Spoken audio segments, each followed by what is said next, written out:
A man takes a year off to get a small battery of eye surgery operations, and suddenly he comes back to a box of shame. Hello everyone, my name's Braden, I'm the Meeple on duty, and today I'm going to be unboxing the new Red Dragon Inn Allies, Melvyn vs. Marah. Now, as you might have guessed from the statement at the beginning of the video, I also have a copy of Red Dragon Inn 9 here from last year that I haven't had a chance to open up or even really look at. Kind of hard to read cards when your eyes are struggling to heal and get back their focus, and then you have to go through a couple extra operations to deal with one of them that just doesn't want to cooperate. So what I'm going to do today is I'm going to start with the new hotness, the Melvyn vs. Marah box. We're going to get that opened up and take a look at the other goodies that came with backing this new expansion. I'll offer my thoughts on the decks as I'm going through the cards here, and then I'll go ahead and open up Red Dragon Inn 9, do the same thing, show off the decks, go over my thoughts on how each look as I'm showcasing them on the camera here, and then I'll wrap up with my thoughts on the two expansions here at the end. So without further ado, let's get unboxing. Opening up the box, we have the standard insert, cardboard tokens, and player mats for the two new characters that are here. I do see that we have a new pub for the pub crawl that was introduced in Red Dragon Inn 8, the Swazzled Sorcerer. Reveal a card from this tavern's drink deck, disregarding chasers. Each player drinks a copy of the revealed drink. If this event causes the tavern's drink deck to run out, the player who crawled here crawls again. Like the other pubs, there are 6 drinks here for this tavern's drink deck, and they're pretty interesting. A couple of them are your basic one and a chaser drinks.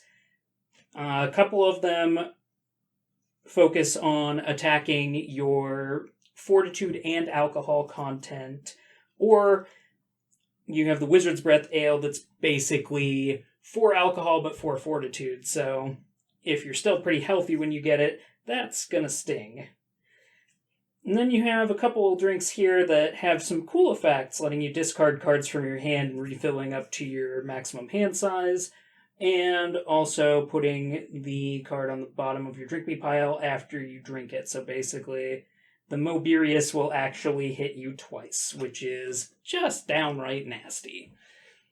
We've got a few prize cards in the box as well here. I like what we've got here. We've got kind of an interesting variety. I'd have to say that my favorite among them is Zot's Lucky Dice, as the prize that's in the pot of gambling can actually be used while it's in the pot to influence the game. It's basically treated as though it's a cheating card whenever you use it, and then if you cheat harder than everyone else, you get 2 cards from your character deck and it goes back to the prize bin, ready for the next round of shenanigans. Of course, the new characters shifting over to Marah and Melvyn are both really good gamblers. Marah in particular is a good gambler, but Melvyn's no slouch. Melvyn's deck is also very interesting. It requires use of runes, which you're going to see as their extra deck off to the side. And there are 4 different colors of runes, and Melvyn's cards basically can either have a basic effect, or if you spend a rune, you get to enhance the card effect, and you'll have to have the right rune color in your hand in order to be able to do that. There is also a wild symbol that's got all 4 colors on it. If you have a card that requires one of those, then you can spend any rune that's currently available to you.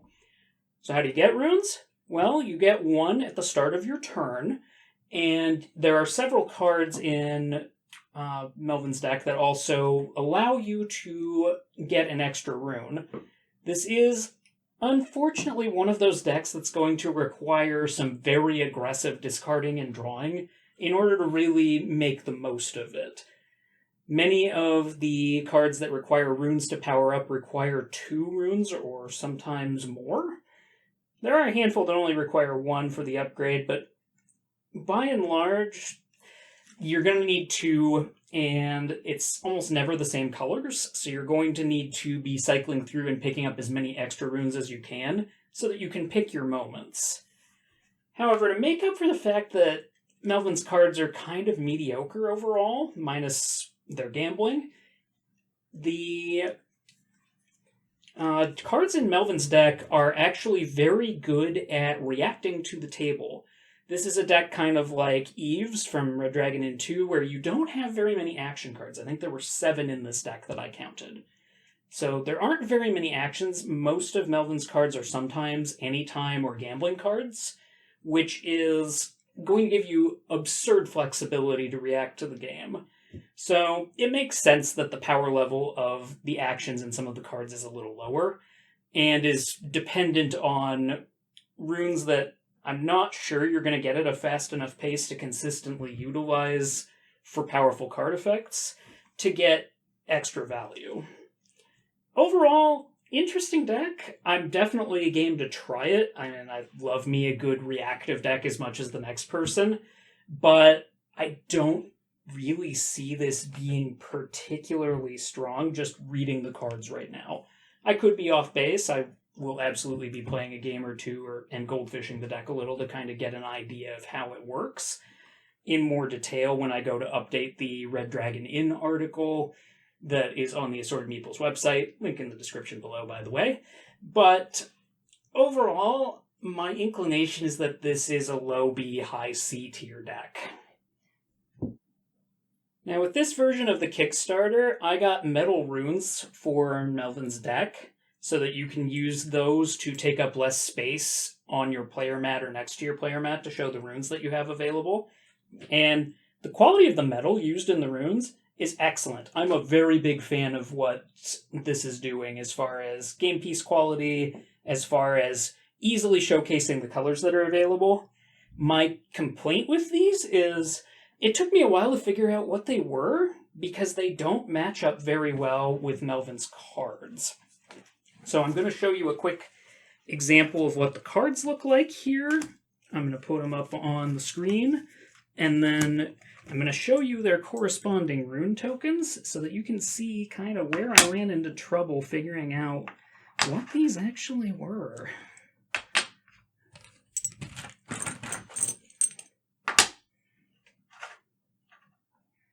Like, I kind of feel like there was a little more room for improvement in showcasing what these actually are. I'm kind of disappointed in the lack of detail here. And it's egregious enough, I can't really call it minor.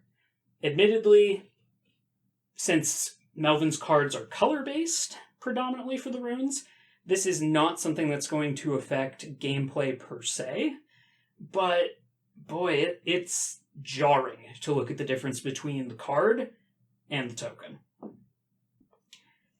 Moving on to Marah. Marah's deck is nasty. I am absolutely here for what this deck is trying to do. Marah's an excellent gambler, plenty of cheating cards and shenanigans, and their shtick is that they actually have what are called maledictions, which is the extra deck up in the corner. Unlike many characters that have an extra deck, Marah's maledictions are going to be put in the center of the table, and your goal is to play cards that force your opponents to draw them. Maledictions are special in the fact that when a player enters their discard and draw phase, they may not discard maledictions as part of that phase. So you either have to get a card, probably from the malediction deck, that allows you to play a malediction, or you have to play the malediction honestly and take whatever comes of it. And Marah's cards are littered with ways to make people draw these. Via gambling, via actions, via sometimes anytime effects. This is another case where you're going to want to discard excess action cards, but you don't necessarily have to churn and burn quite as hard as you might for Melvyn to get the most out of this deck. I really like this style of control. It's not something we've seen before. Nerodia the Petrifier was kind of close from Red Dragon 8 because it allowed you to kind of attack the hand, whereas this one doesn't attack it fills it with garbage. And the maledictions are designed in such a way that they injure the person who plays them, or weaken their cards, or have other unfortunate side effects. Rarely is there a positive spin to them. And, if you feel like lending someone a hand who you handed a malediction to on turn 2 or 3 that they still haven't gotten rid of, you can use some of Marah's cards to make players discard them for either benefits for yourself or to cause extra harm when they're forced out. Overall, this deck feels pretty strong. The overall damage and alcohol content is not particularly powerful compared to other characters. And honestly, Melvyn's kind of the same way, but with Melvyn's, part of the fluidity of Melvyn's deck is that Melvyn can attack both Fortitude and Alcohol, even if it's only 2 points at a time most of the time. Whereas Marah's deck is kind of focused on dealing 1 and 2 damage and making you draw maledictions, making your opponents draw maledictions, to cause them extra harm. And best of all, if someone tries to find a way to boomerang a malediction into Marah's hand, she can't take them. So if somehow a card gets played that makes her try to draw from the malediction deck, she just doesn't. So she's immune to her own curses, and that's awesome. Additionally, if you are a fan of the boss variant of Red Dragon Inn, Marah does have a boss deck, so you've got boss maledictions as well as boss cards, and both are pretty mean, so I really like what they've got going on here. A couple of them, or I guess one of them, can't even be played. It's just there. It lives in your hand forever if you get it.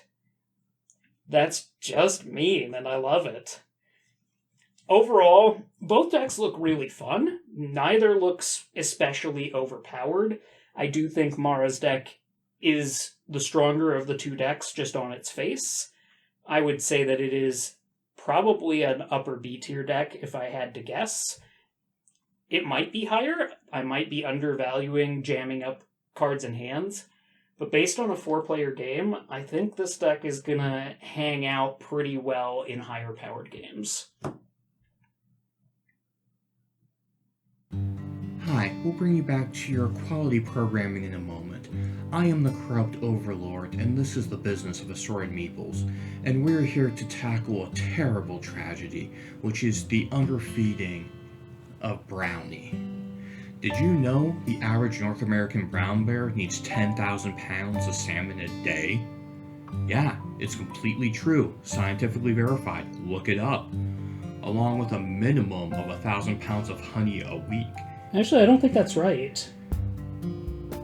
It is right. I looked it up. Look it up yourself. Do your research. And Brownie, he needs to eat. He is obviously underfed. Do you know how much 10,000 pounds of salmon costs? It's a lot. And with bear food inflation at a 14,000% rate right now, it's just getting harder and harder to feed him. But do you know what else feeds him? YouTube subscription. Look at this poor bear. If you subscribe now, you are giving us the ability to feed Brownie the massive amounts of salmon, honey, and tuna that he deserves. Wait, tuna? Yeah, bears like tuna. How much tuna? Lots of tuna, almost as much as the salmon. I know that's not right. Your mom's a source. You leave my mother out of this. So help us feed him with subscriptions, because the average healthy brown bear is 1,600 pounds, and Brownie's about 2.1. This bear needs his honey. He needs his salmon. Please subscribe. If not for me, and if not for Braden, do it for Brownie. So starting off, we're taking a look at the basics that come with a lot of Red Dragon Inn games. You've got your cardboard tokens, you've got your rule book, And I've also got some metal tokens that are specifically set up for use with Dale the Mycologist, as well as Dr. Terci, who we'll look at in just a little bit here. We also have character cards. We've got a neat little insert here that can serve as a place to put your prize bin and gold for the inn. We have a new pub, which, as mentioned earlier, is a feature that was introduced in Red Dragon Inn 8. The Star Mole Drinking Hole Tavern event. Each player puts a character card from their hand face down on top of their character deck if possible. And then the drinks there generally aren't that bad, but they are prone to chasers and making you move to another tavern. So definitely watch out if you end up over in that tavern. You could end up taking a lot of drinks pretty quick. The prizes are pretty neat. We've got a pretty good variety of prize cards that have a variety of interesting effects. I like the creativity that goes into these. We definitely are reaching the point where there are enough prize cards running amok that I would not recommend playing with all of them. I would instead suggest that have each player in the game pick one or two to choose from, and then have that serve as the prize bin, just to keep the prize bin from getting out of control. We do also have a number of promo drinks, which are pretty fun. We've got some real creativity in some of these. Some of them deal with extra card draw or taking extra discard and draw. We've got the Big Dig, which basically allows you to trade taking alcohol content for gold over time, which is pretty cool. Really like what I'm seeing here. The promo drinks are always a fun time. The drink deck isn't really anything particularly special. We've seen a lot of these cards and effects before, just called different things, or in a lot of cases called the same thing. So nothing too crazy there. And then finally we have some cards for Otto, who's designed to basically provide a third automated player for two-player games.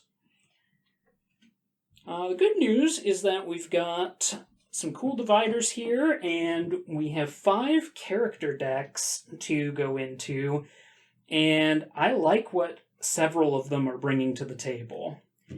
First, we've got Beast Sergeant Ygella, Dwarf Ranger who has pet cards mixed into her deck.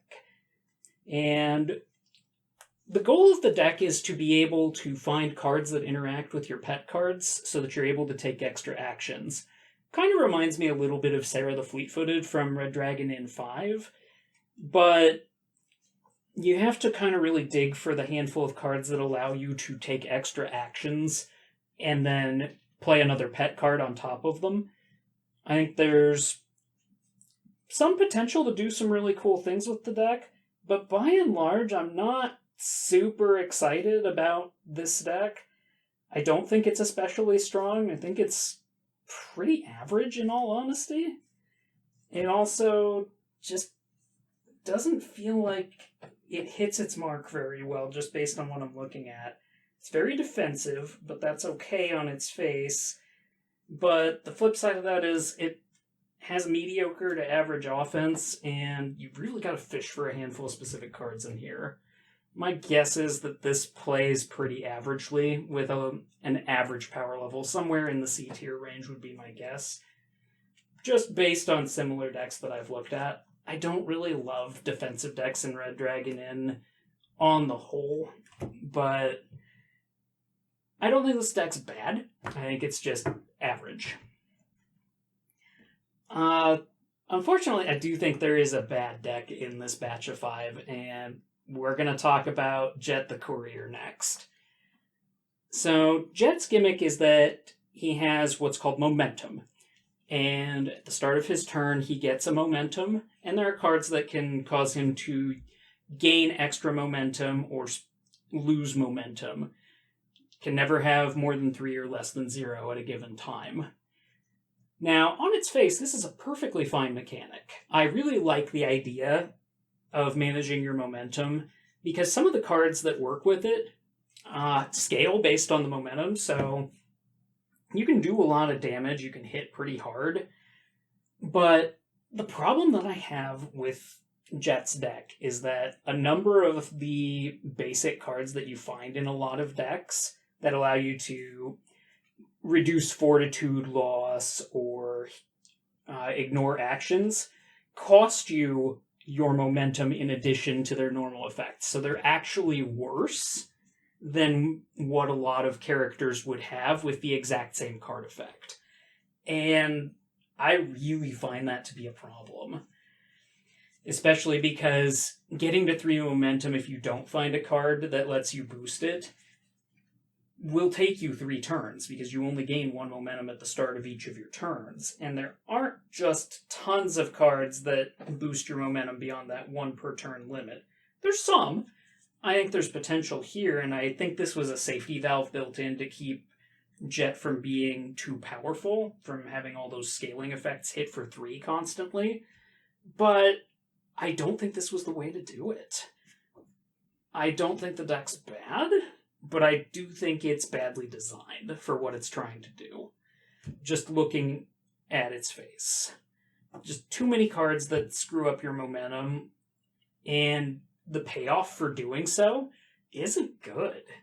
Like, you either want a handful of cards that are going to cost you all your momentum, or you want a handful of cards that are going to do a ton of work without costing you momentum. And if you happen to get a mix of both, you're screwed. It's not great. I'd say this is very firmly a C tier deck. I don't think it's unplayable, but it's just struggling to get the right balance of cards more often than not. Shifting gears over to a deck that I really like a lot, Dr. Terci. Kind of the shady underground doctor who is trying to play it cool, even though everybody knows that this doctor's a little shady. And the gimmick behind Dr. Terci is you're going to use most of the metal tokens that I showed off earlier with Dr. Terci's deck, the bronze, the silver, and the gold ones here. And you're going to be using those to treat patients. Dr. Terci has up to 2 patients that are waiting to be treated at a given time. You start the game with 2, and if you start your turn with fewer than 2, you reveal cards until you get back up to 2. Now, you can't discard them without a card effect that specifically lets you, so if you happen to draw a patient you don't want, you're stuck with them until you find a way to either treat them or get rid of them.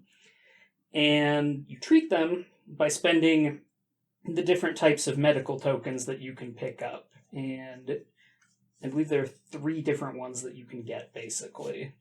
So you're basically trying to get a good batch of those together. A number of Dr. Terci's cards will just give those to you. And they're stapled onto a number of effects that you would expect to see in a Red Dragon Inn deck, and several of her personalized cards on top of it. Overall, the deck's pretty powerful on its own, but you get extra rewards for treating patients because they become cards in your hand after you successfully treat them.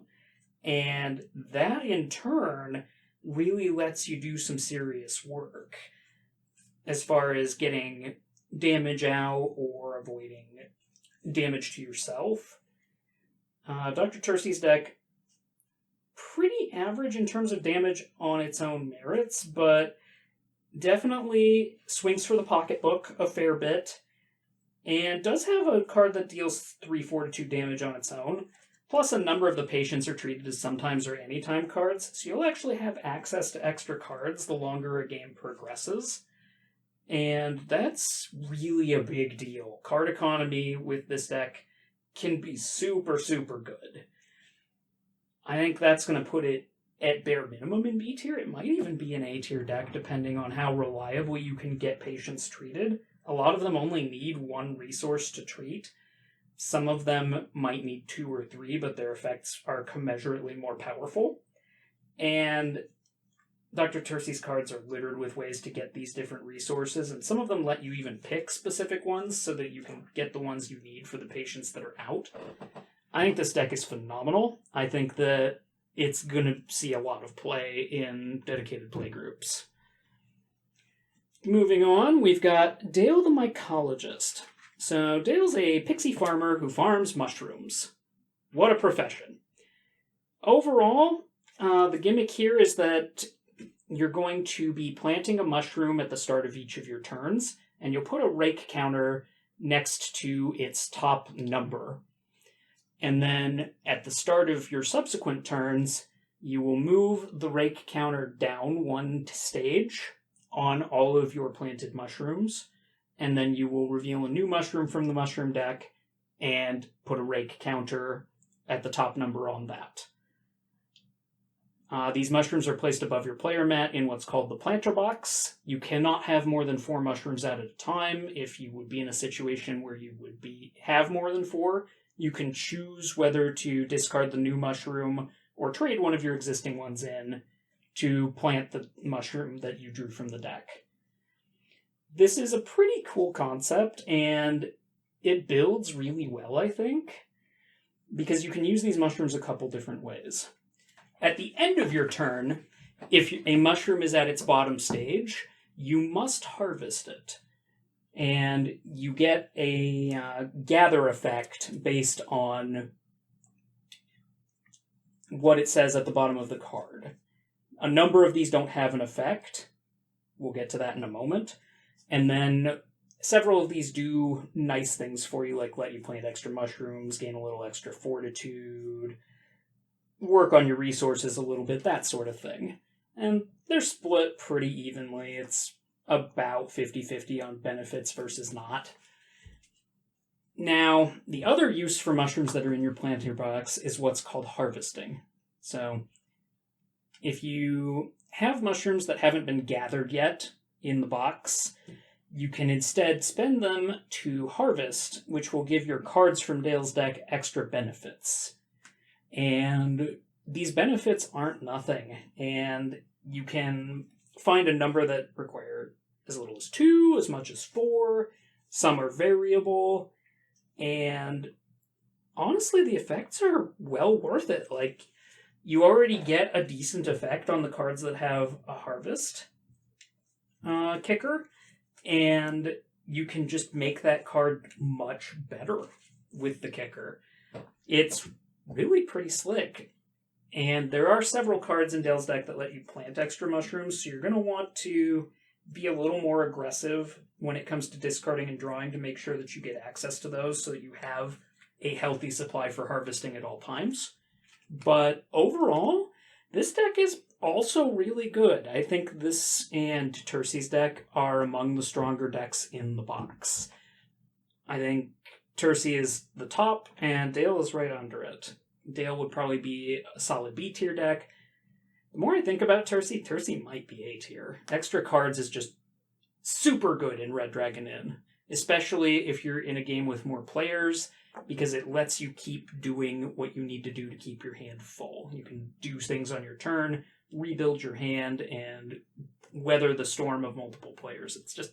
It's so good. Finally, we have Petra the Demoness. Now, Petra's gimmick is that at the start of a turn, you can plot a card from your hand. So basically, you take a card from your hand and you put it above your player mat.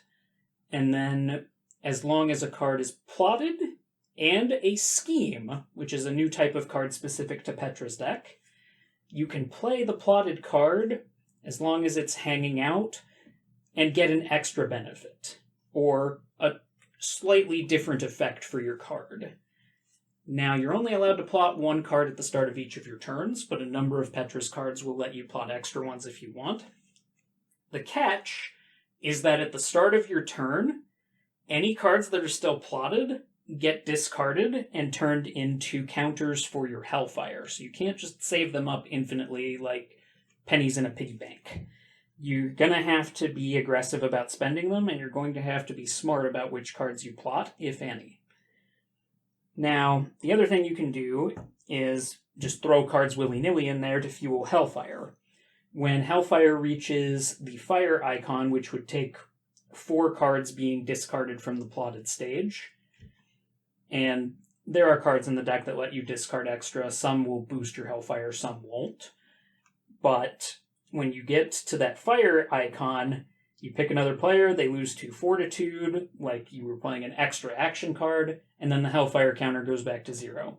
That uses the little flame icon that's in your tokens to keep track of. And honestly, I think that's pretty good too. Extra actions, not a bad thing.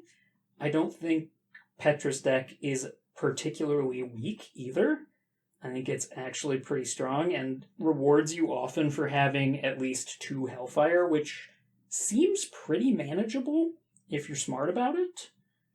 And a number of the cards in question aren't tied to actions, so you can actually get extra benefit from that, chain a bunch of those together, and then work on spinning up your Hellfire to do a bunch of damage, refill your hand, and prep for another turn.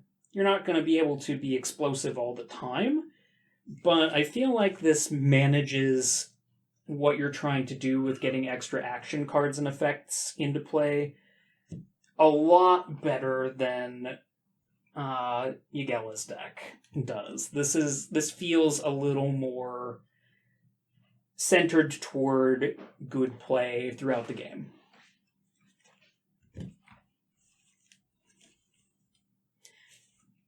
And then finally, Petra's deck does have a boss variant as well. Pretty standard fare for a boss deck. Has a bunch of cards that do a bunch of busted things, designed to kind of be the big bad for multiple people to try and take down.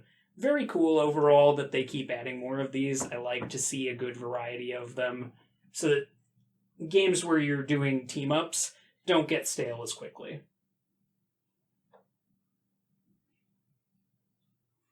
So now that we've taken a look at 7 new characters for the Red Dragon Inn game, what do I think they bring to the table? Honestly, I think most of them actually do have the ability to add some new spice to gameplay. Melvyn versus Marah has a pair of very interesting decks that really stretch the design space of Red Dragon Inn. I think there's a lot of cool stuff that those decks can do, and it generally implements it better than some of the other decks we've seen in the past, without being too overpowered or ridiculous. I do think Marah's deck is by far better, and I'm going to be totally honest, of those 2 decks, that's the one I'm going to jump to play more often than not. The Red Dragon Inn 9 decks, I'm pretty happy with what's in those. I do feel like there is a definite divide in quality, not unlike what I saw in Red Dragon Inn 8, where 2 of the decks are definitely worse than the other 3. And overall, I think that's okay. There are different power levels across these 60-some-odd characters we have to work with now. So that's not a bad thing. If you are playing decks that are at relative parity with each other in terms of power level, it's not going to be a problem. All of those decks are perfectly playable. Although, like I said before, I do think Jett's deck is badly designed. I think that there are the cards that are costing momentum were not put in the right places. That said, Jett's still perfectly playable. There's still some cool stuff you can do with the deck, and he can just wallop you out of nowhere. So it's not like the deck itself is completely worthless. I would play any of these decks over some of the other decks that I've ranked as D tier, where I'll play them if I must, but they're never going to be anything above my last choice. But what do you think? Tell me about it in the comments below. Did you like what you got out of Melvyn vs. Marah? Are you like me and have a box of shame that's got Red Dragon Inn 9 still sitting in it? I promise I won't judge. And if you haven't already, please take a moment to check out our Patreon at patreon.com/assortedmeeples. Links in the description below. $1 a month gets you into a really awesome community. We've got some new emotes coming in soon. I think you're going to enjoy it there. Best dollar you'll spend all month. Come at me if you disagree. Anyway, thanks very much for watching, and we'll see you next time. Get that recorded real quick for Phil. And then... Oh, right, we do have that. Yeah. That's the whole reason we picked that. I need to watch that, because that would actually be great. Because Phil has a draft of it in the drive that I just haven't looked at.